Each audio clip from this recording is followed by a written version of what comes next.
Am I the butthole? OwnPie9517 says, am I the butthole for refusing to talk to my parents until they give me an honest answer to my question? I 17 male, live with my parents and my younger siblings. We were very close until recently. My first mom died when I was 6 days old. She developed eclampsia in late stages of the pregnancy with me, and she never recovered from it. A few weeks later my dad packed up and moved with me because he couldn't stay where they were planning a life together. This left her family behind. She has parents, siblings, nieces and nephews, aunts, uncles, and cousins who were always a very tight-knit family. My dad met my adoptive mom when I was 7 months old. Out of insecurity on my mom's part and a desire to forget the future he had planned with my mom, contact between my biological maternal side was limited to once a year. My mom didn't want to share the role of mom. She knew my family would want to talk about my mom around me and would want me to know that she existed. But she didn't want to feel like she was less of a true mom. And my dad has just never gotten over the pain of losing my mom, and he buries the past and her to cope.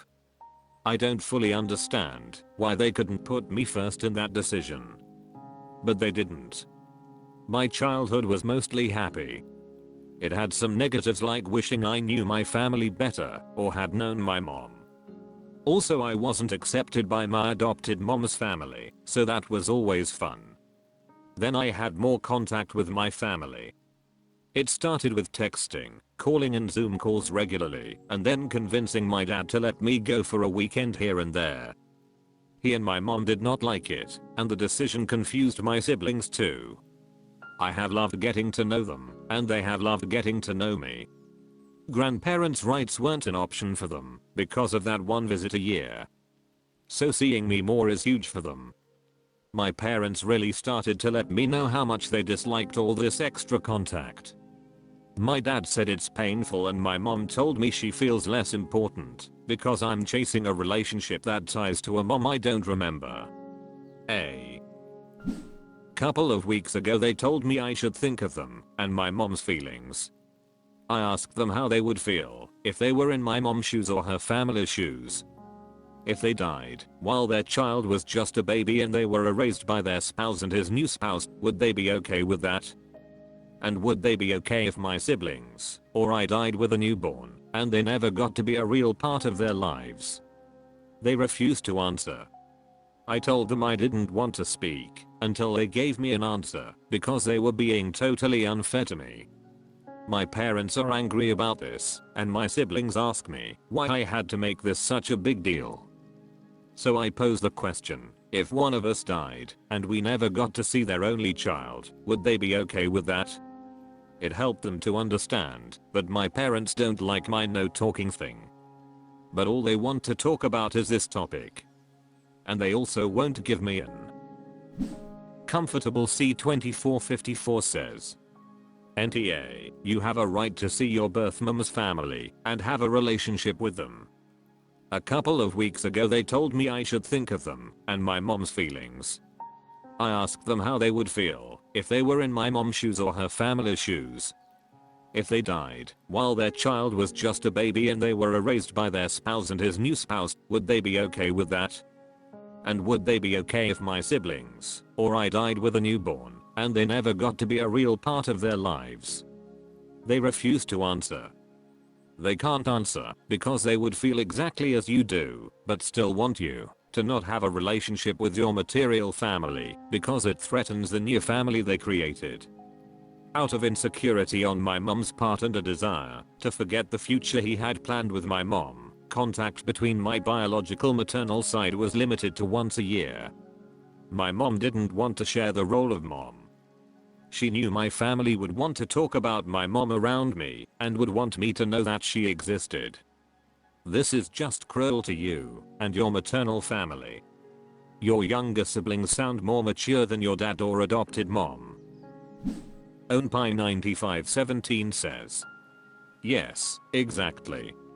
Though I think for my dad it's less about the new family and more about his refusal to deal with his grief and pain. He doesn't even talk about his life at all from before. It's like the past is all stored in a box that he keeps trying to get rid of, but he can't, and he never can. I know he also struggles to look at me sometimes because I look just like my mom and her family. So he could never entirely escape, no matter how much he wanted to. Ultrastickerblaka says, I will say, this sounds highly unhealthy. Your dad can keep shoving those things away, but at this point it is hurting you too. I mean, it can't be fun knowing that your dad has trouble to sometimes even look at you because you remind him of something painful that's obviously not your fault. It sounds like your dad would benefit greatly from some therapy to finally deal with these buried emotions, but I understand that it's extremely unlikely you or anyone else will be able to convince him to give it a try. I hope that when it all comes flooding back, and it will, sooner or later, he's able to quickly seek help with how to navigate all the feelings and emotions that he's ignored for so long. And that your new mum also gets help with how to get through that, since it's likely to be difficult for her to. Overall, I'm going to say a huge NTA when it comes to you wanting a relationship with your BO mum's family. They are still your family, even if you can't remember your mum. And it doesn't mean you don't love your current mum because you want to know who you were born to. If you can, explain this to your parents and hopefully that'll help them accept your need for contact with your maternal side of the family, but if not, at least know you're not in the wrong here. Parlous Running Coach says, NTA. I'm sorry your parents are dealing with their own issues and not listening to what you're telling them. See if they would consider family counseling. Congrats on connecting with your wider family. Being loved by more people is a gift, not a problem. /am I the butthole? Otherbug7660 says, am I the butthole for telling my friend's sister she has horrible teeth when she wouldn't stop bullying me? I, 28 female, developed a mild allergy to sodium lauryl sulfate, SLS, azetine. It's a common ingredient in personal care products and is what makes them foamy. I'm only allergic to it in toothpaste, and using toothpaste with SLS in it even once causes rashes at the corners of my mouth and makes it extremely painful to open my mouth even a tiny bit, so I can barely eat or speak. I use a toothpaste that doesn't use SLS and luckily is commonly available where I live, so it usually isn't a problem. About 2 weeks ago I went on a camping trip with a group for a friend's and a 25 female bachelorette party. It was in the bush near her tiny hometown of 200 people, and I realized after I arrived that I'd forgotten my toiletry bag with my toothpaste in it. I asked my friends if they had any toothpaste I could borrow, but it all had SLS in it. Since I arrived on the Friday morning, I had time to stop by the general store and pharmacy in town, but they didn't stock my toothpaste and said it'd take longer to bring in than it'd be there, so I grabbed a bottle of mouthwash and figured it'd just brush with water and mouthwash for the weekend. Not ideal, but I wasn't going to ruin my friend's bachelorette by being miserable with the rashes.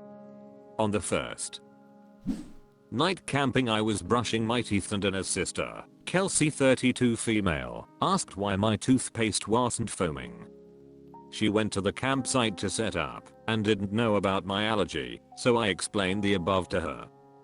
She freaked out, saying it was disgusting to brush without toothpaste, and I agreed with her, but said I didn't have a choice. It was this or ugly, painful rashes, and joked they make me look like a low-budget joker.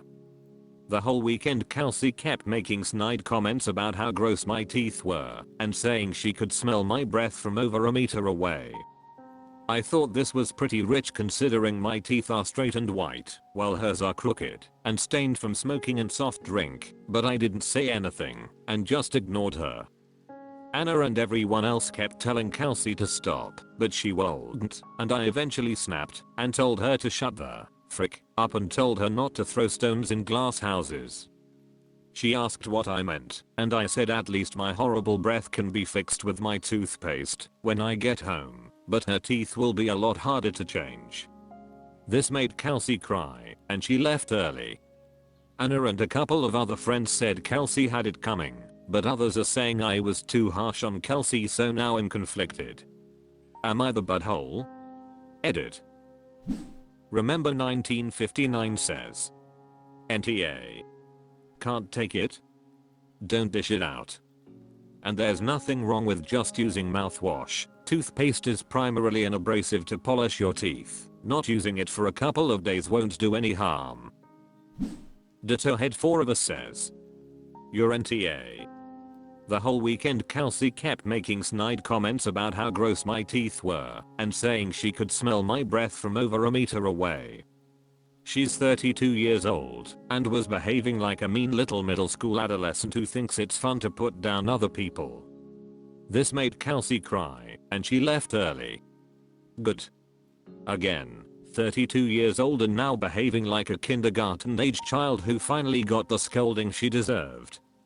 Others are saying I was too harsh on Kelsey. If they were the target of her constant taunting over a weekend, they would feel differently. AmItheAsshole says. NTA physically brushing your teeth removes most plaque. The toothpaste helps reseal enamel. Missing a few days will not do any harm, and mouthwash will keep you fresh in the meantime. I'd not even have commented on it, even if you weren't allergic to SLS. Kelsey started the meanness, you were defending yourself. Tereonj says. NTA don't pick on people if you aren't ready for a reaction.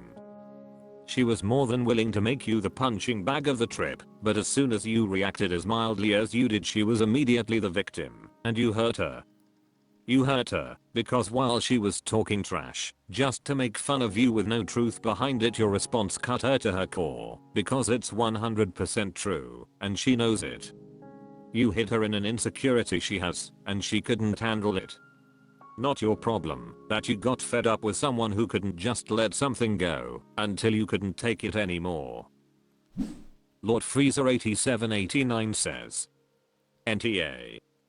Kelsey is a bully, and like most bullies, she can dish it, but can't take it. Wouldnt Spoon says. Sweet sweet revenge, NTA.